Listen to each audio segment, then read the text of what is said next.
Hello there, mathletes. Welcome back to Math Jamboree. In this video, we have another AP Precalculus type of a question from the topic of rational functions and vertical asymptotes. In the xy plane, the graph of a rational function f has a vertical asymptote at x equals 1. Which of the following could be an expression for f of x?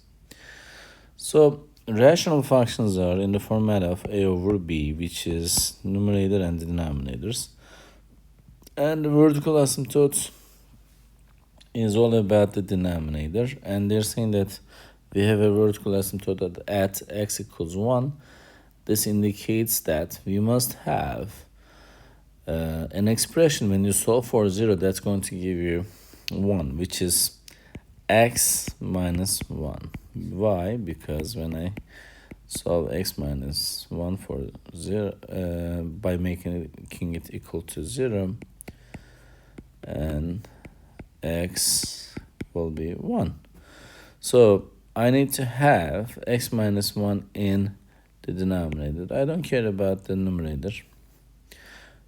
This looks like a 9. Let me fix it as a. So x minus 1. This a choice didn't have in it in the denominator. Choice b.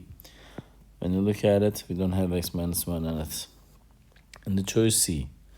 Yes, we have x minus 1, and this x minus 4 cancels each other out.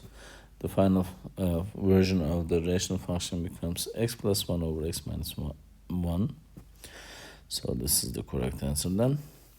Choice D, we don't have x minus 1 in the expression denominator, so we can go ahead and eliminate that choice D as well. Again, the final answer is choice C for the specific question. And this is how you solve this type of questions. I hope you found this video helpful. If you did, please give it a thumbs up. If you have questions or comments, you can always leave it below there. Thank you and see you next time. Bye-bye.